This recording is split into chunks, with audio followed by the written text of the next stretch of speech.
tontonlah film.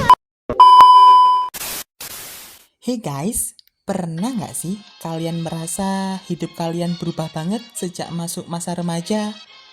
Mulai dari tubuh yang berubah, pikiran yang jadi lebih kritis, sampai hubungan sosial yang terasa lebih rumit.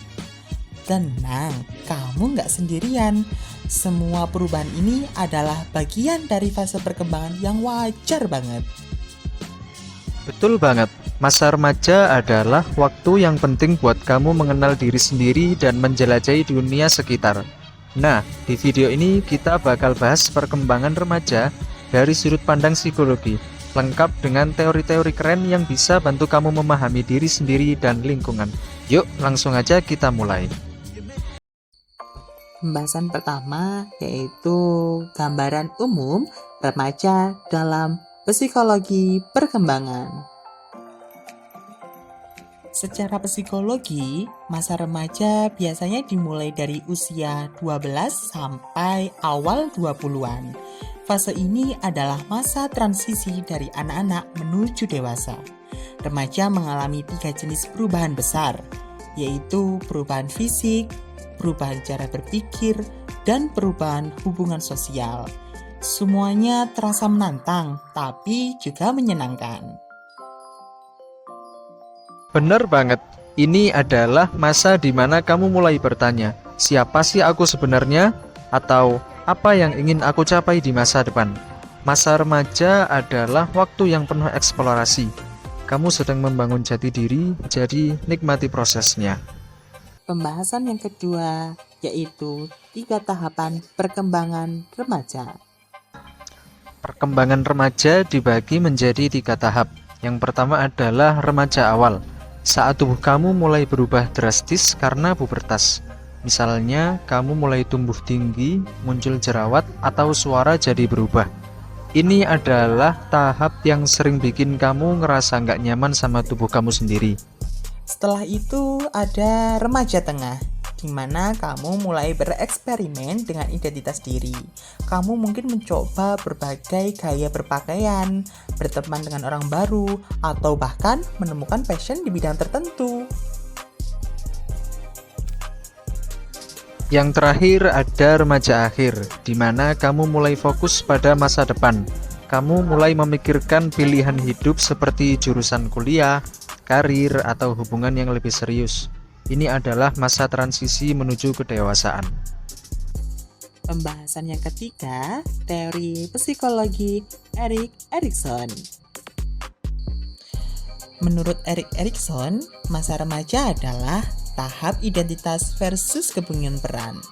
Kamu berada di titik penting untuk mencari tahu siapa dirimu dan apa yang ingin kamu lakukan. Ini adalah waktu eksplorasi besar-besaran. Misalnya, kamu mungkin mencoba berbagai gaya berpakaian, mencari komunitas baru, atau bahkan mencoba hobi yang baru. Tapi kadang kamu juga bisa ngerasa bingung. Itu wajar kok. Menurut Erikson, kebingungan ini adalah bagian dari proses eksplorasi identitas. Pembahasan yang keempat, teori psikologi Jean Piaget. Menurut Piaget, remaja mulai memasuki tahap operasional formal, di mana kamu bisa berpikir abstrak dan logis. Kamu mulai memikirkan hal-hal besar seperti keadilan, moral, atau masa depan. Contohnya, banyak remaja yang mulai peduli dengan isu lingkungan, hak asasi manusia, atau perubahan sosial. Kemampuan untuk berpikir kritis ini adalah bagian dari perkembangan kognitif yang terjadi di usia remaja. Pembahasan yang kelima yaitu teori psikologi Albert Bandura. Menurut Albert Bandura, kamu banyak belajar dari apa yang kamu lihat di sekitar kamu, terutama dari teman sebaya atau influencer di media sosial. Ini disebut pembelajaran sosial. Misalnya, kamu mungkin terinspirasi untuk mulai hidup sehat karena melihat influencer olahraga di TikTok. Tapi, penting banget untuk memilih hal-hal positif yang sesuai dengan nilai kamu ya. Pembahasan yang keenam, teori psikologi Bronfenbrenner. Yuri Bronfenbrenner dalam bukunya The Ecology of Human Development Experiments by Nature and Design tahun 1979 memperkenalkan teori ekologi perkembangan yang menjelaskan bahwa perkembangan manusia, termasuk remaja, dipengaruhi oleh berbagai lapisan lingkungan. Setiap lapisan ini berinteraksi secara langsung atau tidak langsung dengan individu. Berikut adalah penjelasan setiap lapisan ekologi dan bagaimana pengaruhnya pada remaja. Yang pertama, mikrosistem. Mikrosistem adalah lingkungan terdekat yang langsung berinteraksi dengan individu, seperti keluarga, teman sebaya, sekolah, atau lingkungan tempat tinggal. Contohnya keluarga. Hubungan yang hangat dan suportif dari orang tua dapat memberikan rasa aman dan kepercayaan diri kepada remaja. Sebaliknya, konflik dalam keluarga dapat menyebabkan stres atau pemberontakan. Contoh lain, teman sebaya. Kelompok teman sebaya mempengaruhi cara berpikir, gaya berpakaian, atau perilaku remaja. Yang kedua adalah mesosistem. Mesosistem adalah hubungan antara dua atau lebih lingkungan dalam mikrosistem. Misalnya, hubungan antara keluarga dan sekolah. Ini berpengaruh pada remaja, di mana ketika orang tua aktif berkomunikasi dengan guru di sekolah, remaja cenderung lebih termotivasi untuk belajar. Contohnya yaitu jika guru memberikan masukan positif tentang prestasi anak di sekolah, orang tua dapat memberikan dukungan tambahan di rumah, sehingga remaja merasa didukung dari berbagai sisi. Yang ketiga, ekosistem. Ekosistem adalah lingkungan yang tidak langsung berinteraksi dengan individu, tetapi tetap mempengaruhi kehidupan mereka. Contohnya adalah pekerjaan orang tua, kebijakan sekolah, atau media massa. Contoh dari pekerjaan orang tua.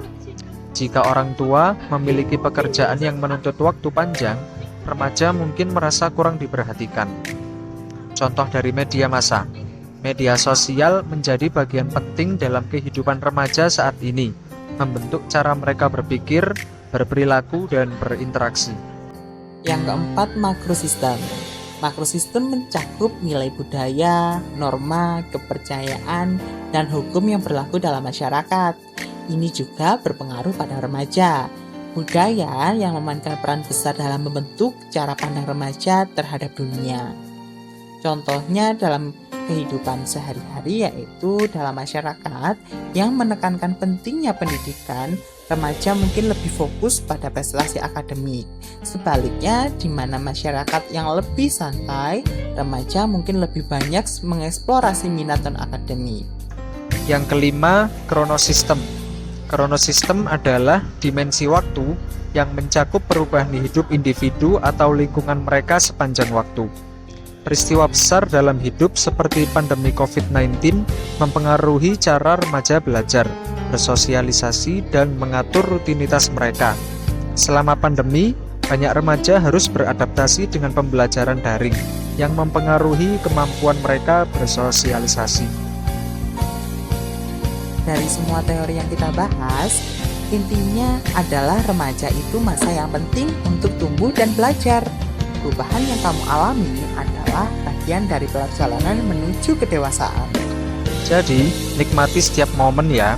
Jangan takut bereksplorasi dan ingat, lingkungan yang positif bisa membantu kamu berkembang lebih baik.